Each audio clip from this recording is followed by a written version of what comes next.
لە دژی پرش و بڵاوی چاوی سپەندیار واتە خاڵی لاوازی بزوسنەوەی کرێکاری و کۆمۆنیستی ئێران. ڕۆژی 21 نۆڤەمبر بەرامبەر لەگەڵ خەزەڵوەری ساڵی 1402 شۆڕای ڕێکخستنی ناڕزایەتیەکان ئەرکانی سالس یاداشتێکی ڕوو بە هاوکارانی بەشی پیشەسازی نەوت بڵاو کردەوە و تیادا باسی لە پرسی زۆر گرنگی پێویستی پێکێنانی یەکگرتووی و یەکیەتی لە نێوان کرێکارانی نەوتدا کرد. یاداشتەکە بەم شێوەیە دەست پێ دەکات. هاوکارانی بەڕێز، کرێکارانی ئەرکانی سالسی نەوت، سیاسەتی دابەشکردنی کار لە نەوتدا لە ڕووی جۆری دامەزراندن و چالاکی تیادا دەگەڕێتەوە بۆ سەرەتای دەستپێکی ئەم پیشەسازیە لە ئێران واتە 115 ساڵ لەمەوبەر.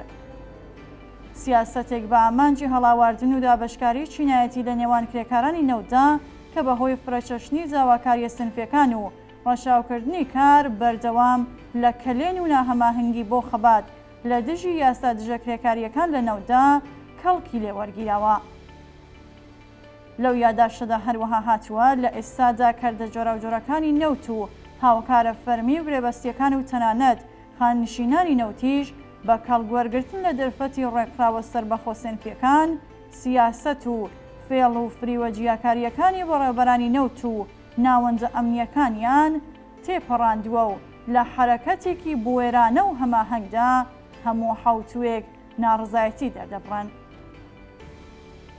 لە یاداشتەکەدا وێڕای ئاماژە بە پاڵپشتی شۆرای ئەرکانی سالس، ڕێکخراوەکانی خوێندکاران، کادری پزیشکی و پەرستاران، کرێکارانی فولاد و پیشەسازیەکانی تر و هەروەها خانەنشینانی دابینکردنی کۆمەڵایەتی و کشوەری و لەشکەری لە ناڕزایەتی کرێکارانی ڕەسمی، خاوەنگرێبەستی کاتی، خانەنشینان و سەرچەم کەرتە ناڕازیەکان جەخ لەسەر خاڵێکی هەستیار کراوەتەوە.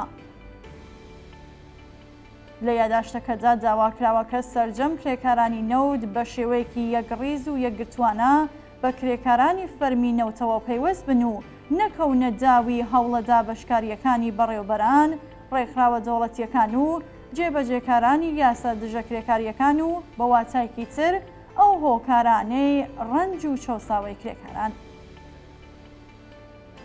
لە کۆتایی یاداشتەکەدا هاتووە بانگەوازی ئێمە بۆ هاوکارانی ئەرکانی سالسی نەوت تێپەڕاندنی سیاسەتە دابەشکاریەکان و دروستکردنی هەماهەنگیە بە مەبەستی بەشداریکردن لە ناڕزایەتیەکانی هەفتانەی نەوت لەلایەن شۆرای ڕێکخستنی ناڕزایەتی کرێکارانی ئەرکانی سالسەوە. کرێکارانی فەرمی کە ژمارەیان 61,000 کەسە لە کوێ 270,000 کرێکاری نەوت ماوەیەکە توانیویانە بە شێوەیەکی هەفتانە مانگرتن و ناڕزایەتیەکانی خۆیان ڕێک بخەن. ئەوان کە لە هەندێک دەرفەتدا داکۆکیان لە داخوازیەکانی بزوسنەوەی شۆڕژگەرانەی ژن ژیان ئازادی، ئازادی زیندانیانی سیاسی و یەکگرتووی خەباتکارانەی کرێکاران بەگشتی کردووە، لەم قۆناغەدا بە شێوەیەکی سەرەکی داخوازی سنفیان خستووەتە ڕوو.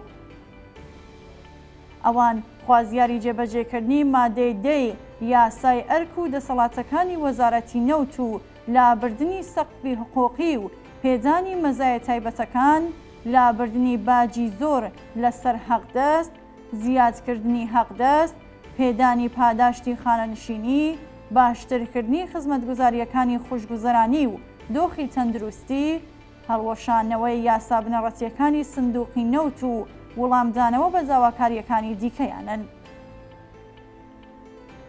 لەو ڕووەوەکە باندە جۆراوجۆرەکانی وەک قەرارگای خاتەمەلئەنبیا، باندی دژە کرێکاری کەمپینی 1402 نوێنەری بەڕێوەبەرە جۆراوجۆرەکان خەریکی دووبەرەکی نانەوەن لە نێوان کرێکارانی خەباتکاری نەوتدا، بانگەوازی ئەم دوایەی شۆرای ڕێکخستنی ناڕزایەتی کرێکارانی نافەرمی نەوت ئەرکانی سالس گرنگیەکی تایبەتی هەیە.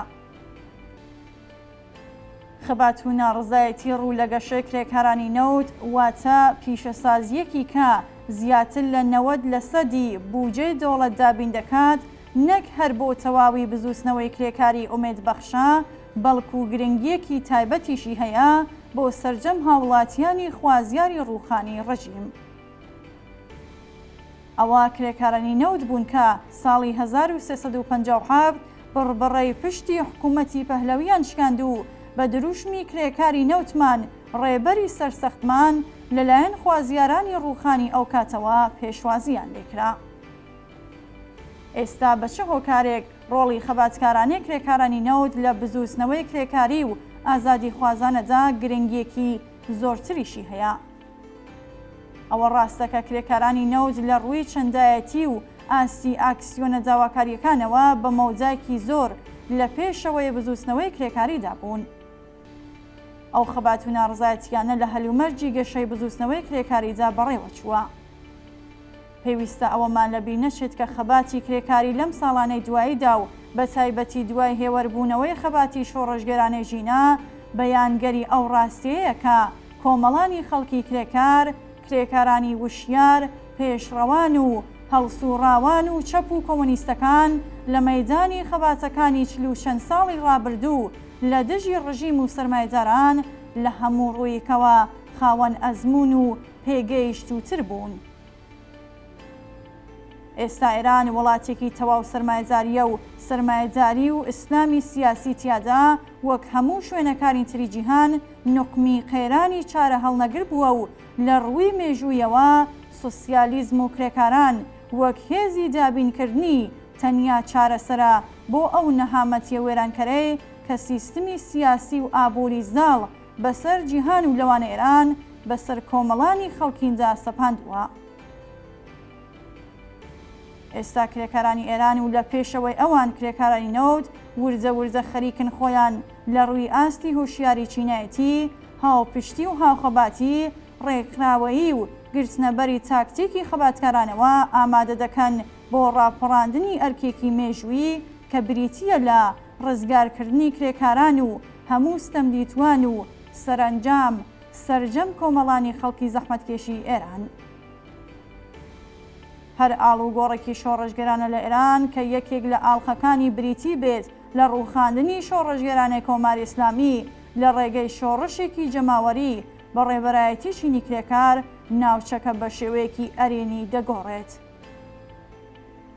لەوەها هەلومەرجێکدا بانگەوازی شۆرای ڕێکخستنی ناڕزایەتی کرێکارانی نافەرمی نەوت ئەرکانی سالز بۆ پێشگرتن لە دووبەرەکی و پێوەستبوون بە ڕێزی خەباتی کرێکارانی ڕەسمیەوە گرنگیەکی مێژووی هەیە.